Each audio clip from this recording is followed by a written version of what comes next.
Welcome to RTV. నేను మీ రవినాయక్. మనతో పాటు రాష్ట్ర మంత్రి వివేక్ వెంకటస్వామి ఉన్నాడు. జూబ్లీ ఎన్నికల నుంచి నిన్నటి స్థానిక ఎన్నికల వరకు ప్రస్తుత పరిస్థితి, నిన్న మాజీ ముఖ్యమంత్రి మీడియా సమావేశం వరకు ఒకసారి డీటెయిల్గా సార్తో మాట్లాడిద్దాం. సార్ ఏం చెప్తారు? సార్ ఎట్లుంది సార్, ఏంటి పరిస్థితి? జోష్లో ఉన్నట్టున్నారు. జోష్లో ఏంది, స్థానిక ఎన్నికలు అయినాయి, జూబ్లీ ఎన్నికలు, కొత్త ప్రభుత్వం వచ్చిన తర్వాత, కాంగ్రెస్ ప్రభుత్వం వచ్చిన తర్వాత ఏదైతే కార్యక్రమాలు చేస్తున్నారో ప్రజలందరూ కూడా పాజిటివ్ స్పందన ఉంది.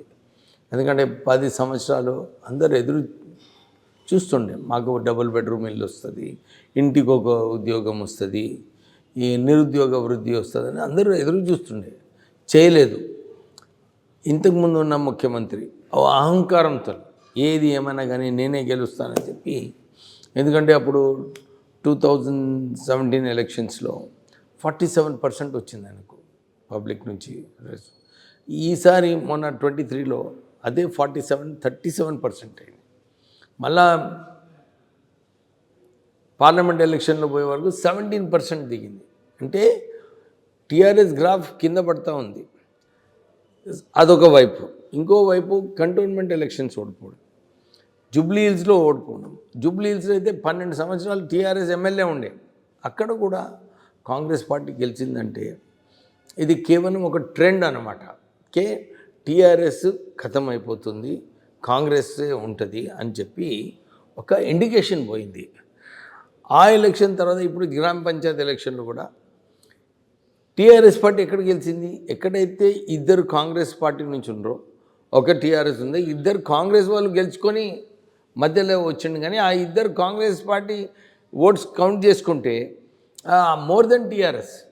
సో ఇక్కడ టీఆర్ఎస్ విన్ ఎక్కడ లేకుండే. ఇది కాంగ్రెస్ వర్సెస్ కాంగ్రెసే పంచాయతీ ఎలక్షన్స్ అని మీరు చూసినారు. నేను ఇన్ఛార్జ్ ఉండి అదే అడగబోతున్నా. గజ్వెల్లో జూబ్లీ హిల్స్ ఎన్నికల్లో గ్రౌండ్ జీరోలో ఉన్న కాంగ్రెస్, అసలు మీరేదో పర్సెంట్ అంటున్నారు కానీ అసలు కాంగ్రెస్ చర్చే లేదు.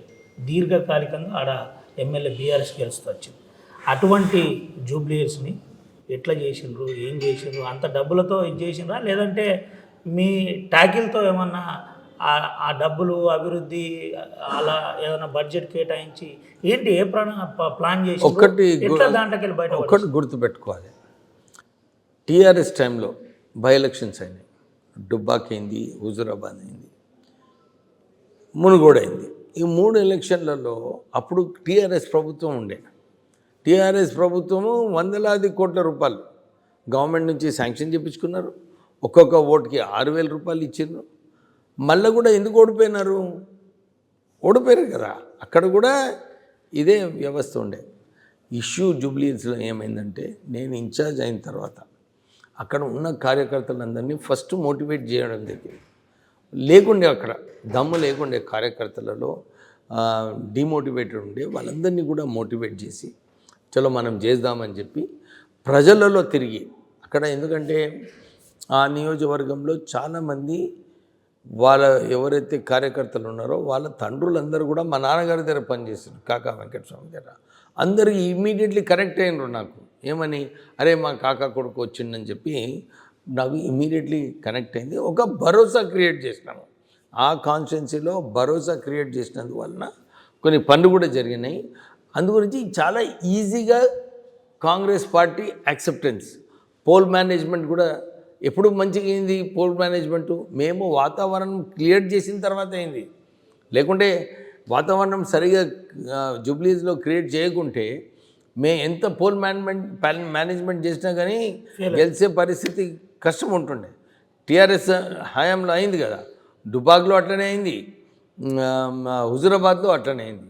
కానీ ఇక్కడ ఎందుకంటే మేము ఆల్రెడీ 3 months బిఫోర్ వచ్చి పనిచేయడం వల్ల ఒక మంచి వాతావరణం క్రియేట్ చేసి ఈ కంఫర్టబుల్ జోన్లో కాంగ్రెస్ పార్టీని తీసుకుపోవడం జరిగింది.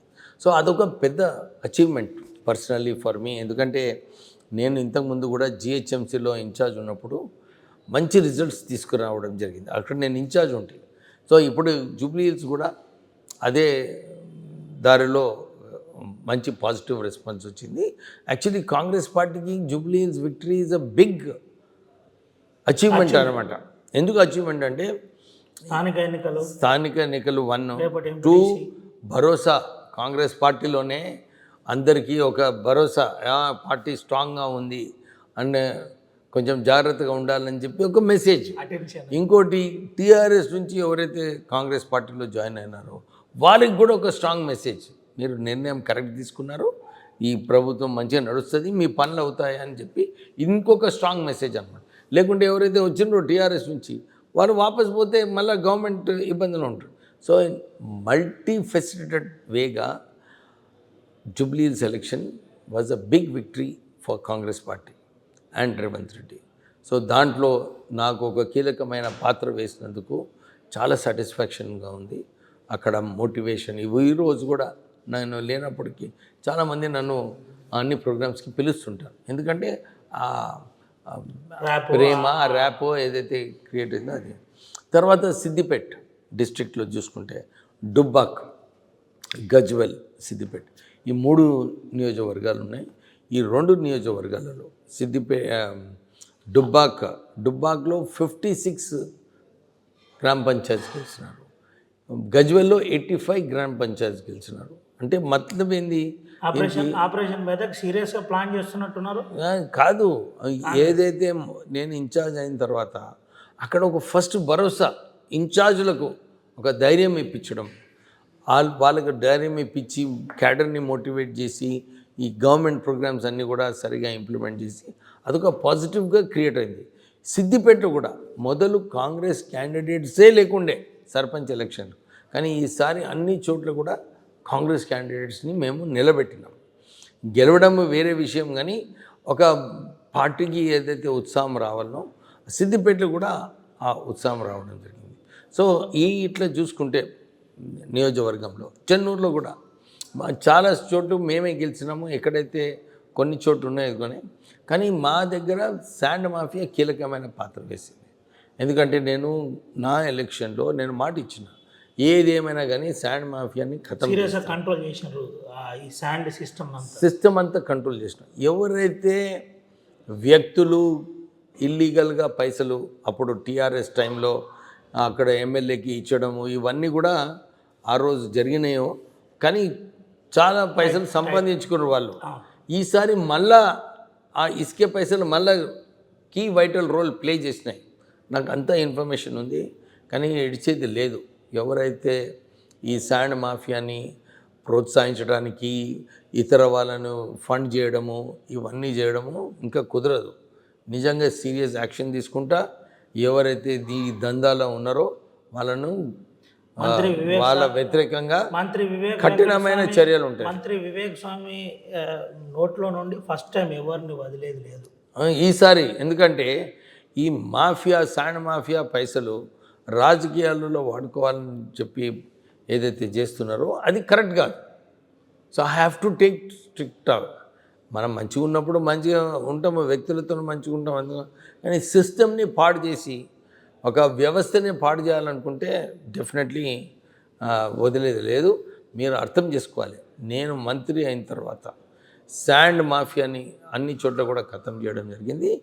ఈరోజు 22% ఎక్కువ పన్ను రాష్ట్రానికి వస్తుందంటే ఇట్ ఈజ్ మా చర్యలు ఏదైతే తీసుకున్నానో వచ్చిన తర్వాత ఇంటర్ఫియరెన్స్ లేకుండా ఎక్కడ కూడా ఏదైనా ఎవరైనా తప్పు చేస్తే ఫైన్ కట్టడము ఇవన్నీ ప్రెషర్స్ ఉంటాయి. పార్టీలో గవర్నమెంట్లో ఉన్నప్పుడు ప్రెషర్స్ ఉంటాయి, కానీ ఎక్కడ కూడా ప్రెషర్స్ ఉండలేదు. నేను ఇది ఒక వార్నింగ్ అన్నమాట. ఒక మంచి వాతావరణం క్రియేట్ చేసినాం ఆల్రెడీ. ఎవరైతే ఈ శాండ్ మాఫియా పైసలు వాడుకుందామో వ్యతిరేకంగా ప్రభుత్వం ఎవరైతే చర్యలు తీసుకుంటున్నారో వాళ్ళనైతే వదిలేదు లేదు. కాకా వెంకటస్వామి చాలా సీరియస్గా నిజమే చెప్పేది మీడియా ముందు. మీ ముందు మీరైతే చాలా తెలివిగా మీడియా ముందు మాట్లాడతారు. ఇప్పుడు కూడా కొన్ని ముఖ్యమైన అంశాలు మీకు అడిగే ప్రయత్నం చేస్తాం, దాన్ని మీరు సహకరిస్తారని అనుకుంటున్నాను. కాక వెంకటస్వామి గారి గురించి చూస్తున్నాను, నేను చాలా కాలంగా చూస్తాను సార్. చెప్పండి ఏంటి సార్, అంటే ఎట్లుంది సార్ రాష్ట్రంలో కాంగ్రెస్ పార్టీ పాలనా విధానం ఎట్లుంది? యాక్చువల్లీ మీరు ప్రజలలో చూస్తే 10 సంవత్సరాలు టీఆర్ఎస్ హయాంలో కొత్త రేషన్ కార్డ్స్ ఎక్కడ ఇవ్వలేదు. ఇప్పుడు కొత్త రేషన్ కార్డ్స్ ఇవ్వడం జరిగింది. మొన్ననే ముఖ్యమంత్రి గారు అనౌన్స్ చేశారు, మేము పెన్షన్స్ ప్రారంభం చేస్తాం, కొత్త పెన్షన్స్ ఇస్తామని. సో వచ్చే కొత్త సంవత్సరంలో మనకు కొత్త పెన్షన్లు కూడా వస్తాయి. నేను కూడా చాలాసార్లు ముఖ్యమంత్రి గారికి చెప్పినాను, పెద్ద పెద్ద ప్రాజెక్ట్స్ ఉన్నా కానీ పక్కకు పెట్టండి, ఫస్ట్ ఏదైతే పెన్షన్స్ ఇవ్వాలో పాపం old age pensions, widowed pensions, handicap pensions ఇవన్నీ ఇస్తే బాగుంటుందని చెప్పి నేను చాలాసార్లు వారికి మాట్లాడడం జరిగింది. వాళ్ళు నేను మొన్న నిర్ణయం చాలా సంతోషం అనిపించింది, ఎందుకంటే ఇది ఒక కీలకమైన ఇష్యూ. సో పెన్షన్స్ ఇవ్వడము, రేషన్ కార్డ్స్ ఇస్తేనే పెన్షన్లు వస్తాయి, రేషన్ కార్డులు ఇస్తేనే 6 గ్యారంటీలు ఇంప్లిమెంట్ చేస్తాయి. So ration cards was crucial, critical. ఆ రేషన్ కార్డ్స్ ఇవ్వడం జరిగింది. తర్వాత ఇందిరమ్మ ఇల్లులు 10 సంవత్సరాలు డబుల్ బెడ్రూమ్ ఇల్లు అని ప్రజలందరినీ మభ్యపెట్టారు. ఈరోజు కూడా చాలా డిమాండ్ ఉంది ప్రజలతో, మాకు సొంత ఇంటి కళ అని చెప్పి వాళ్ళకు ఉంది. సో ఇప్పుడు ఈ సంవత్సరం మొన్న 2 lakh హౌసెస్ స్టార్ట్ చేసాము. వచ్చే సంవత్సరం 3 లక్షల ఇల్లు కట్టే ప్రోగ్రాం ఉంది రాష్ట్ర ప్రభుత్వం. సో ప్రజలందరూ కూడా సంతోషిస్తున్నారు, మంచిగా వస్తున్నాయి ఇందిరమ్మ ఇల్లులు. సో ఇలాంటి కార్యక్రమాలు చేసుకుంటూ 6 గ్యారంటీల కార్డు మీకు ఆల్రెడీ తెలుసు, మహిళలకు ఫ్రీ బస్, రాజీవ్ ఆరోగ్యశ్రీ స్కీమ్లో ఇంతకుముందు కేసీఆర్ టైంలో ఆరోగ్యశ్రీ లేకుండే భారత్ నిర్మాణాన్ని ఇంప్లిమెంట్ చేయలేదు, కానీ మేము వచ్చిన తర్వాత 10 లక్షల రూపాయలు మన వైద్యం కోసం ఇవ్వడము. Young India schools, integrated schools 200 crores నుంచి అన్ని కాన్స్టిట్యున్సీలో పెట్టడము, 200 యూనిట్స్ ఫ్రీ, 500 రూపీస్ గ్యాస్ ఇవ్వడము, ఇవన్నీ కూడా ప్రజలు సాటిస్ఫైడ్గా ఉన్నారు. ఎప్పుడు ఆశలు ఉంటాయి, మాకు 2500 ఏమైనా అని అడుగుతారు, కానీ వాళ్ళు మర్చిపోతున్నారు. మనము సన్న బియ్యం ఆల్రెడీ వారికి ఇవన్నీ చూసుకుంటే వాళ్ళకి 2500 కన్నా ఎక్కువ బెనిఫిట్ వస్తుంది మహిళలకు. ప్రత్యేకంగా మొన్న వడ్డీ లేని రుణాలు మహిళలకే ఇవ్వడం జరిగింది. 27,000 కోట్ల రూపాయలు మహిళా సంఘాలకు రాష్ట్ర ప్రభుత్వం లింకేజ్ క్రియేట్ చేసిందంటే వాళ్ళ చేతిలో ఇన్ని ఎక్కువ నిధులు ఆల్రెడీ ఉన్నాయి. మోర్ దెన్ 2500 యాక్చువల్లీ మనం క్యాలిక్యులేట్ చేసుకుంటే ఏవైతే రాష్ట్ర ప్రభుత్వం ఇచ్చిందో వాళ్ళన్నీ కూడా ఇవ్వడం జరిగింది. సో ప్రజలు ఒక పాజిటివ్ వైపు ఉన్నారు. టీఆర్ఎస్ మీరు ఇంతకుముందు ఓట్ పర్సంటేజ్ తీసుకుంటే ఖతమయ్యే పరిస్థితిలో ఉన్నారు. ఇప్పుడు నువ్వు నెక్స్ట్ క్వశ్చన్ అడుగుతావు. తగ్గిందా సార్ బీఆర్ఎస్ మీద కోపం కాకా వెంకటస్వామి వివేక్ సార్కు తగ్గిందా లేదా? ఎవరి మీద? బీఆర్ఎస్ కేసీఆర్. నాకు కేసీఆర్ మీద ఎందుకు కోపమే? ఆయన నాకు టికెట్ ఇవ్వలేదు, నేను ఆయన ఓడించాలని చెప్పి నాకు ఆ తపన ఉండే, ఆయన ఓడిపోయిండు. ఇప్పుడు నాకేముంటుంది? నాకేం లేదు, వ్యక్తిగతంగా ఏం లేదు. పొలిటికలీ ఆయన నాకు టికెట్ ఇవ్వలేదు, నేను ఆయనను ఓడించుదామనుకున్నాను, ఓడించినాము. ఎందుకంటే మేము కూడా తెలంగాణ ఉద్యమంలో కీలకమైన పాత్ర వేసినాం. తెలంగాణ వచ్చిన తర్వాత ఈ రాష్ట్రాన్ని దోచుకున్నాడు కేసీఆర్ కుటుంబ సభ్యులందరూ కూడా. సో దాని వ్యతిరేకంగా కూడా కొట్లాడినాం, చాలా ఇబ్బంది పెట్టినాడు. మా ఫ్యాక్టరీ క్లోజ్ చేసినాడు, మాకు మా మీడియా సంస్థకు 150 కోట్ల అడ్వర్టైజ్మెంట్స్ రావాలి, అవి ఆపేసినాడు. ఇవన్నీ చేసినప్పటికీ కూడా సహించినాము ఆయన దిగే వరకు, దించే వరకు ఆయనను. సో దించిన తర్వాత మాకు కోపం ఏమి ఉండదు కదా, మా ఆబ్జెక్టివ్ అచీవ్ అయిపోయింది.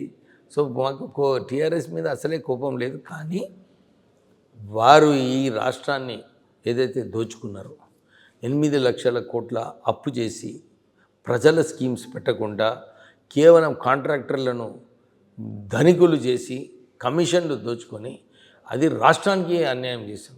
దాని వ్యతిరేకంగా డెఫినెట్లీ కొట్లాడతాము. నేను నిరంతరం పోరాటం ఉంది. ఈ కాంట్రాక్టర్లు ఎవరైతే తప్పుడు ప్రాజెక్ట్స్ పెట్టి పైసలు సంపాదించుకున్నారో డెఫినెట్లీ వాళ్ళ వ్యతిరేకంగా నేనైతే ఉంటాను. భారతదేశంలో బలమైన పొలిటికల్ సిస్టమ్ను నిర్మాణం చేసిన వెంకటస్వామి కుటుంబంలో మీరున్నారు. ఎట్లుంది ప్రస్తుతం మీ పొలిటికల్ కెరియర్ ఎట్లుంది? మంత్రిగా అయితే ఆయన కానీ ఇంకేదైనా ఆశ ఉందా? పరిస్థితులు అయితే కాంగ్రెస్ వైపే ఉన్నాయి. కాంగ్రెస్ మంచిగా పరిపాలన చేస్తుంది, ప్రజాపాలన నడుస్తుంది. లైన్ మిస్ అయితే స్కీమ్స్ మళ్ళీ భారతదేశంలో బలమైన పొలిటికల్ సిస్టమ్ని ఏర్పాటు చేసిన కాకా వెంకటస్వామి డిక్టేట్ చేసిందంటే ఎంత పెద్ద మంత్రి నుంచి ముఖ్యమంత్రి అయినా వచ్చి సంతకం పెట్టి పొత్తు మీద మాట్లాడుకోవాల్సింది. అటువంటి కుటుంబంలో పుట్టిన మీరు రేపటి ప్లాన్ ఎట్లుండబోతుంది అంటే ఏంటి అసలు?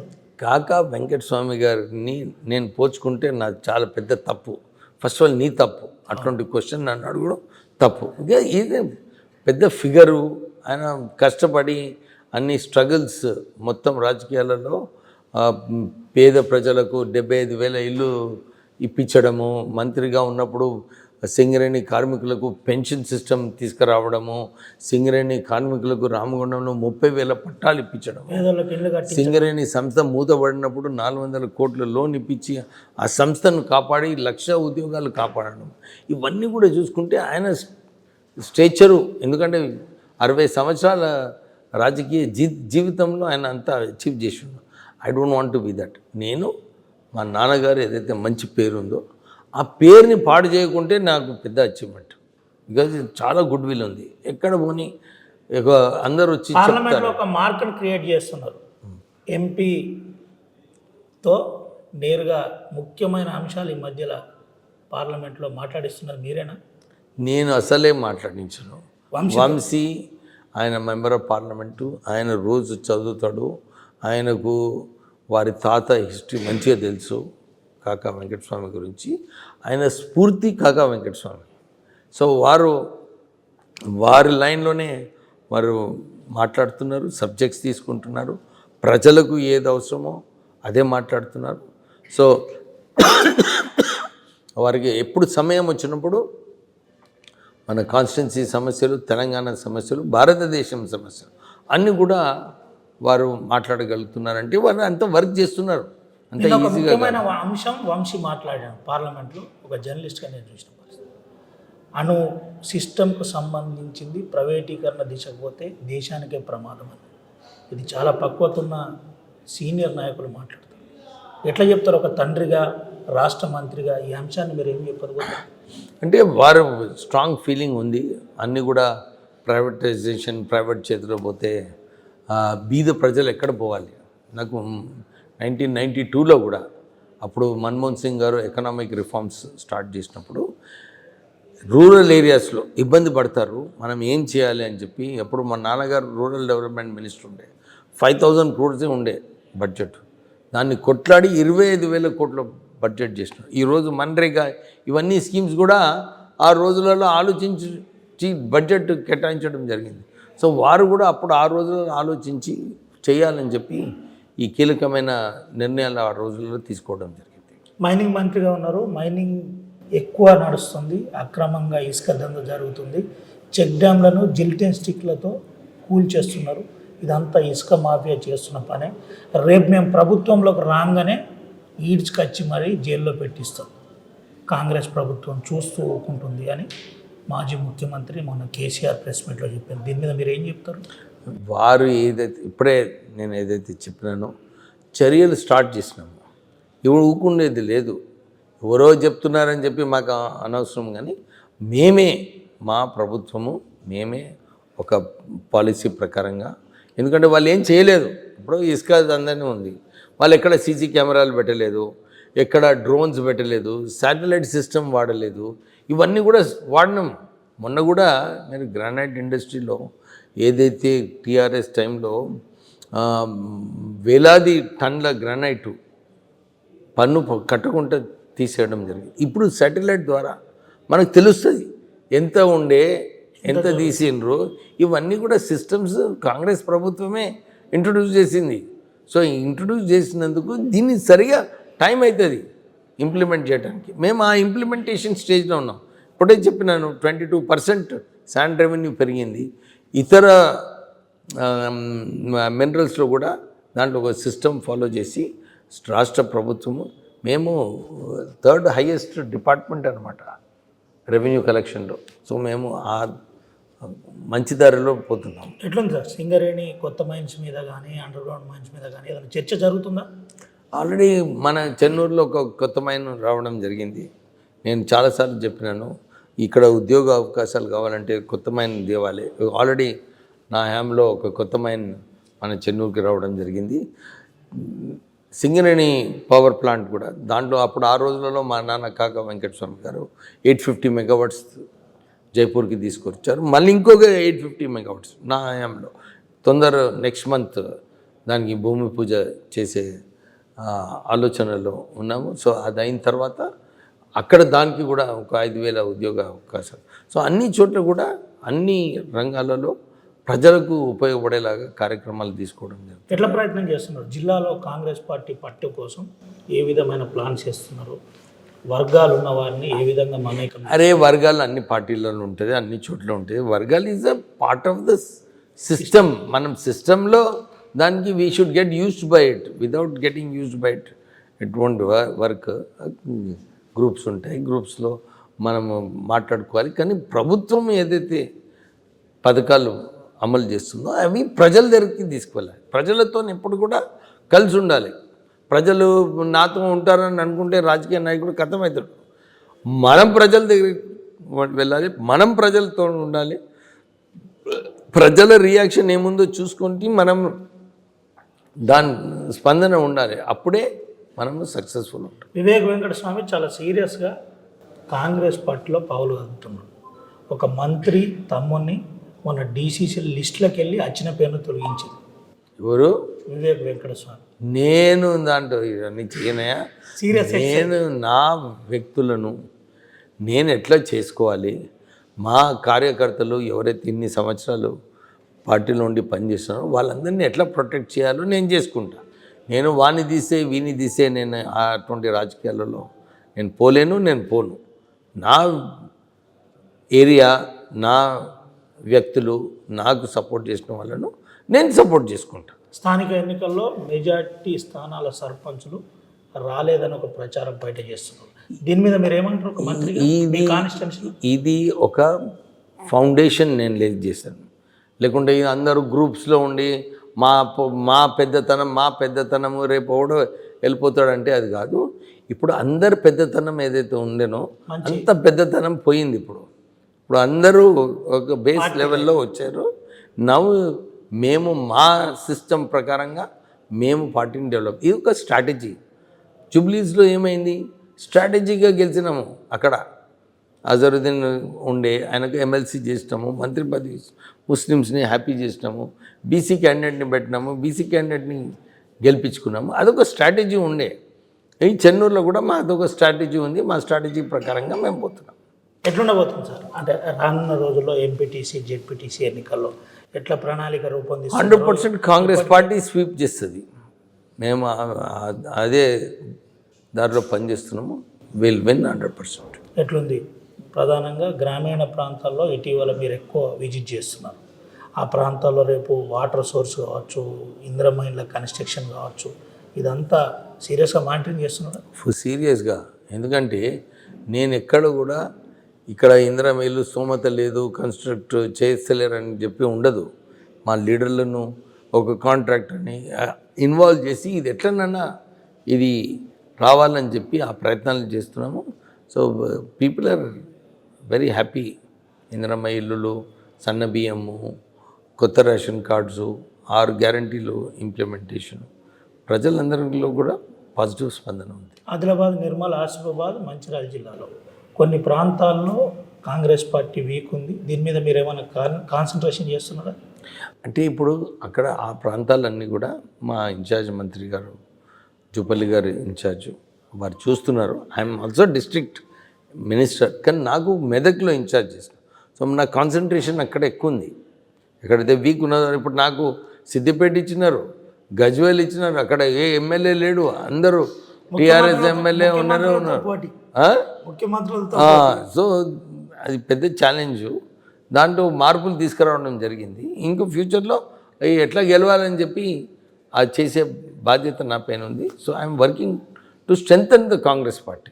జిల్లా మీద కాన్సన్ట్రేషన్ ఉందా లేదా సార్? మంచిర్యాల జిల్లా మీద నడుస్తుందండి, నేను నడుస్తుంది. లీడర్లు ఉంటారు, వాళ్ళు పని చేసుకుంటారు, మేము కూడా పని చేసుకుంటాం. అవసరం ఉంటే నన్ను అడిగితే definitely I will work towards strengthening the party. ఏం చెప్తారు కాంగ్రెస్ కార్యకర్తలకు మంత్రి వివేక్ వెంకటస్వామి? కాంగ్రెస్ కార్యకర్తలకు ఇంతే వారికి రిక్వెస్ట్, అందరూ కూడా కలిసి పనిచేయాలి. గ్రూపిజం ఉన్నప్పటికీ కూడా పార్టీని దృష్టిలో పెట్టుకొని, ఏదైతే మొన్న లేదు సర్పంచ్ మేమే గెలుస్తామని ఇద్దరు నిలబడ్డారు. నాకు కూడా పాత కాంగ్రెస్, కొత్త కాంగ్రెస్ మధ్యలో నాకు పాత కాంగ్రెస్ క్యాండిడేట్స్ని నేను చూస్ చేసుకోవడం జరిగింది. కొంచెం బలహీనత ఉన్నప్పటికీ కూడా వారికి అవకాశం ఇప్పించాలని నాకు చాలా. ఎగ్జాంపుల్ కోటపల్లి చాలా ఉండే, అట్లనే చేసినాము. కొందరు ఒక్కోసారి రాజకీయాలలో గెలుస్తారు, ఓడిపోతారు, కానీ నిర్ణయం అయితే కరెక్ట్గా ఉండే, ఆపర్చునిటీ ఇచ్చినాము. ఇప్పుడు గెలిచే గురంనే తీసుకుంటా ఇప్పుడు, ఎందుకంటే రాజకీయాలలో గెలుపుడు ఈజ్ ఇంపార్టెంట్. సో ఈ ఫ్యూచర్ ఎలక్షన్స్లో ఎత్తుగడలో వివేక్ సార్ గ్రేట్ కాదు, అంటే పాత వాళ్ళు ఎవరైతే ఉన్నారో వాళ్ళకి ఆపర్చునిటీస్ కల్పించడం నా బాధ్యత, నేను చేసినాను. నౌ గెలిపించడం కూడా నా బాధ్యత. సో అది గెలిపించుకోవడానికి కూడా నేను స్ట్రాటజీ చేసి గెలిపించుకోవాలి. చివరికి ఒక విషయం చెప్పండి సార్, మీకు ప్రేమ్ సాగర్ రావు మధ్యలో గ్యాప్ ఉండే అని ఒక ప్రచారం జరిగింది, ఇది ఫిల్ అయిపోయిందా? నాకు ఎవరితోని గ్యాప్ లేదా, మంచిర్యాలతోనే నాకు వాస్త లేదు, వారు మంచిర్యాలు, చెన్నూరుతోని వారికి వాస్త లేదు. మీ ఓవర్లాపింగ్ ఎక్కడ కూడా ఉండొద్దని చెప్పి నేను ఎప్పుడు కూడా నా పరిధిలో నేను ఉండి నేను పని చేసుకుంటా. నేను ఎవరి పరిధిలో, ప్రేమ్ సాగరే కాదు, వినోద్ గారి కాన్స్టిట్యున్సీ కూడా నేను పోను. బెల్లంపల్లి ఉంది, వారు ఎమ్మెల్యే ఉన్నారు అక్కడ, రూలింగ్ పార్టీ ఎమ్మెల్యే, మన అక్కడ పోయి పెద్దతనం ఎందుకు చూపించుకోవాలి? నాకు దాంతో ఏం వాస్తలేదు. నాకు పెద్ద రెస్పాన్సిబిలిటీ ఉంది. మెదక్ డిస్ట్రిక్ట్లో కాంగ్రెస్ పార్టీ వీక్ ఉంది, అక్కడ ఎట్లా స్ట్రాంగ్ చేయాలి, ఎక్కడైతే కాంగ్రెస్ ఎమ్మెల్యేస్ లేరో ఆ ప్రాంతాన్ని ఎట్లా స్ట్రాంగ్ చేయాలని చెప్పి నాకు ఆ తపన ఉంది. నేను దాంట్లో పనిచేస్తున్నాను. అన్నిట్లో పోయి ఒక కిచడీ చేసుకోవాలని నాకు లేదు. చివరికి ఏం చెప్తారు సార్ ఆర్టీవీ ద్వారా ప్రజలకు ఏం చెప్తారు? ప్రజలకి ఏం లేదు, ఏదైతే వచ్చే కొత్త వాళ్ళందరికీ కూడా నూతన సంవత్సర శుభాకాంక్షలు చెప్తూ, కొత్త సంవత్సరంలో పార్టీని గవర్నమెంట్ని పథకాలు ఏదైతే చేస్తున్నారో మంచిగా అమలు చేసి ప్రజలకు ఉపయోగపడాలని. వివేక్ వెంకటస్వామి ఆర్టీవీతో ఎక్స్క్లూజివ్ మాట్లాడుతూ కొన్ని ప్రధానమైన అంశాలు చెబుతూ, నాకెవరితో సంబంధం లేదు, అందరినీ కలుపు కిచిడి చేయవలసిన అవసరం నాకు లేదు, నేను చాలా క్లియర్గా కొన్ని ఒక విధానం ప్రకారం కాంగ్రెస్ పార్టీ అభివృద్ధి కోసం ప్రయత్నం చేస్తున్నాను చెప్పాను. స్థానిక ఎన్నికల్లో పక్కా స్ట్రాటజీ ప్రకారమే ముందుకు వెళ్ళాను, అదే ముందుకు వెళ్తుందని చెప్తున్న పరిస్థితి. కేసీఆర్ చెప్పడం వల్ల ఎంక్వైరీ చేయట్లేదు, చెక్ డ్యామ్ల అంశంలో సీరియస్గా కాన్సన్ట్రేషన్ చేస్తున్నాం, ఎంక్వైరీ చేస్తాం, ఎవరిని వదిలిపెట్టే పరిస్థితి లేదు. ముఖ్యంగా మైనింగ్ సిస్టంలో ఇప్పుడు శాటిలైట్ సిస్టమ్ ద్వారా చూసే ప్రయత్నం చేస్తున్నాం, ఎవరిని కూడా వదిలిపెట్టాం, అక్రమాలు జరగడానికి వీలు లేదని చెబుతున్న పరిస్థితి. మరో ప్రధానమైన అంశం వివేక్ వెంకటస్వామి ఆర్టీవీతో చెప్పారు, ఎట్టి పరిస్థితుల్లో ఎవరైతే కాంగ్రెస్ పార్టీకి అగెనిస్ట్ చేసి నిన్న ఎన్నికల్లో మ్యానిపులేట్ చేస్తూ ఇబ్బంది పెట్టిన వారు ఉన్నారో వారిని ఎవరిని వదిలిపెట్టే ప్రసక్తి లేదు, వాళ్ళ సంగతి చూస్తానని ఆర్టీవీతో చెప్పిన పరిస్థితి. ఇప్పుడు నా కాన్సన్ట్రేషన్ అంతా మెదక్పై ఉంది, మెదక్లో కన్స్ట్రక్టివ్ విధానాన్ని రాజకీయాలని పరిచయం చేసే ప్రయత్నం చేస్తున్నామని చెప్తున్న పరిస్థితి. నేను వెంకటస్వామితో పోల్చుకోలేను, వివేక్ ఎప్పుడు చిన్నోడే వెంకటస్వామి ముందు.